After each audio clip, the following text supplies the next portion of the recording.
Hello everyone, welcome to my YouTube channel Happy Life YouTube চেনেলটোলৈ পুনৰবাৰ আপোনালোকক welcome জনাই আজি মই আপোনালোকলৈ লৈ আহিছোঁ বাটাৰ চিকেন ৰেচিপি এটা। মই প্ৰথমবাৰ বাটাৰ চিকেন ৰেচিপিটো ৰান্ধিছোঁ, চেষ্টা কৰি চাইছোঁ, পিছে খাবলৈ বেয়া লগা নাছিলে বাৰু। আপোনালোকেও ৰান্ধি খাব, খাই ভাল পাব। বাটাৰ চিকেনটো ৰান্ধিবলৈ বৰ বেছি কষ্ট কৰিবলগীয়া নহয়, মাত্ৰ যিকেইটা বস্তু ইনগ্ৰিডিয়েণ্টছ দৰকাৰ হয় সেইকেইটা আপোনালোকে যোগাৰ কৰি ল'লেই হ'ব।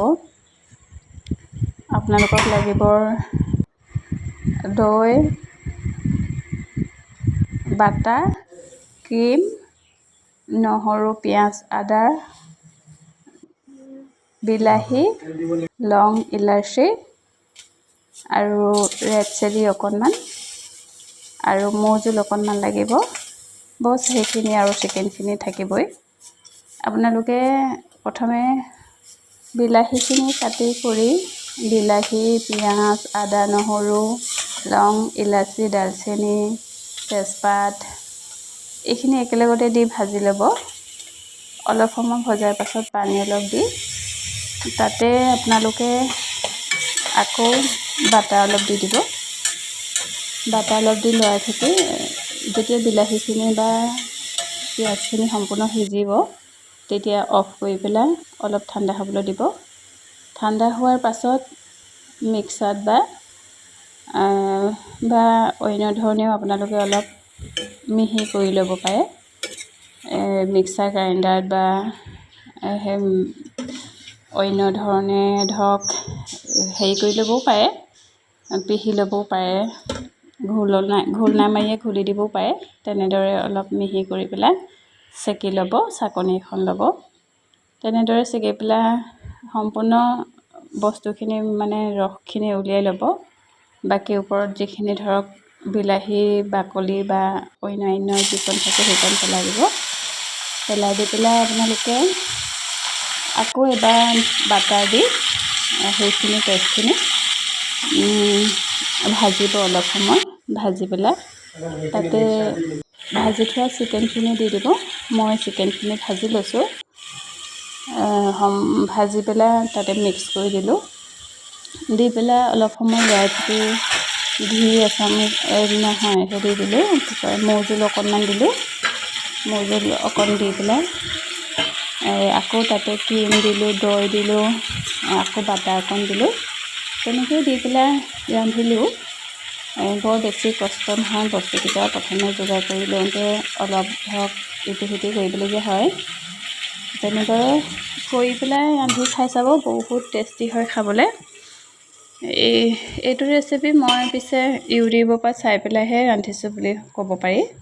আগত তেনেকৈ ৰন্ধা নাছিলোঁ, ৰান্ধি খাই চাইছোঁ, বহুত ভাল লাগিছে খাই। মাত্ৰ বস্তুখিনি ভালদৰে সিজিব লাগিব আৰু জোখত দিব লাগিব। আন্দাজমতে দিব, আপোনালোকে ধৰক কেইজন আছে, কেইজনৰ কাৰণে ৰান্ধিছে সেইটো চাই মেলি বস্তুখিনি জোখমতে দি দিব।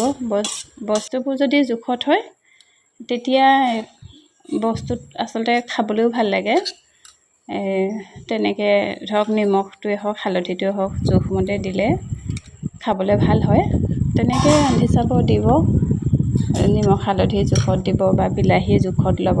মাংস আপোনালোকৰ মানুহ যিমান কেইজন থাকে সিমান কেইজন চাই আনি ল'ব। আনি পেলাই অকণমান কষ্ট কৰিব, সেইকণ কষ্টটো কৰিবই লাগিব খাবলৈ হ'লে। আৰু ভিটামিনযুক্ত বস্তু খোৱাটো আমাৰ শৰীৰৰ কাৰণে কিমান প্ৰয়োজন সকলোৱেতো জানেই। মাজে মাজে এনেকৈ অলপ বেলেগ ধৰণে, আমিতো মুৰ্গী মাংস আলু বা অন্যান্য কোমোৰা, জাতিলাও তেনেকুৱা ধৰণৰবিলাকৰ লগত খাই থাকোঁ। কেতিয়াবা এনেকৈ দৈ, ক্ৰীম, বাটাৰ তেনেকৈ দি পেলাইও খাব পাৰে। সাধাৰণ ৰেচিপি এটা, বৰ বেছি কষ্ট নহয়। বিলাহীখিনি সিজিবলৈও বহুত বেছি দেৰি নালাগে, পটাপট হৈ যায়। আৰু মাংসটো ৰান্ধোতে অকণমান সময় লাগিব, ধৰক মাংসটো সিজিব লাগিব নহয়। সেইটো কাৰণে মাংসটো বিলাহীখিনি সিজাই থাকোঁতে মাংসটো ভাজি থাকিব, তেতিয়া একেলগতে হৈ যায়, পটাপট হৈ যায়।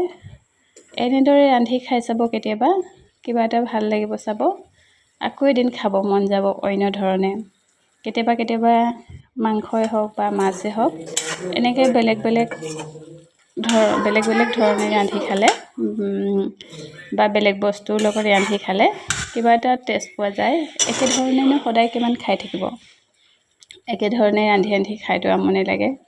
এনেই আমাৰ থলুৱা খাদ্যবিলাকতো ভালেই বাৰু। চিকেনৰ লগত হওক জাতিলাও দিলে বা ৰঙালাও দিলে তেনেকৈ ৰান্ধিটো খাই থকা হয়। তেনেকৈও ৰান্ধি খাব আৰু এনেদৰেও ৰান্ধি খাই যাব কেতিয়াবা। এনেদৰে বাটাৰ দি পেলাই খালে আপোনালোকে ধৰক বাটাৰটোতো ভিটামিন থাকেই, লগতে দৈটো গৰম দিনত দৈটো কিমান আমাৰ শৰীৰৰ কাৰণে প্ৰয়োজনীয় সেইখিনিতো কথা জানেই আপোনালোকে। দৈয়ে আমাৰ শৰীৰটো ঠাণ্ডা কৰি দিয়ে, সেইটো কাৰণে দৈ খাব লাগে। দৈ অন্যান্য বিভিন্ন কাৰণত ভাল, মই সেইখিনি ক'বলৈ নাযাওঁ বাৰু। বাকী ক্ৰীমটোতো ল'ৰা ছোৱালীক খোৱাবই লাগে। যাৰ ঘৰত ল'ৰা ছোৱালী আছে তাহাঁতক এনেদৰে ক্ৰীম অলপ দি পেলাই ৰান্ধি খুৱাব লাগে, সিহঁতিও খাই ভাল পায়, টেষ্টি পায় আৰু ভিটামিনযুক্ত বস্তু তাহাঁতক খোৱাটো প্ৰয়োজনীয়, সেইটো কাৰণে ৰান্ধি খুৱাব। এনেদৰে ময়ো ৰান্ধিলোঁ আৰু আমাৰ ল'ৰাটোৱে খাই বহুত ভাল পাইছে। আচলতে সিয়ে এইটো বাটাৰ চিকেন ৰান্ধি দিয়া বুলি কৈ আছিলে আৰু মিলিজুলি এনেদৰে ৰান্ধিলোঁ, খাই ভাল পাইছে। এনেদৰে আপোনালোকেও ল'ৰা ছোৱালী থাকিলে ৰান্ধি খুৱাব। থেংক ইউ ফৰ ৱাচিং।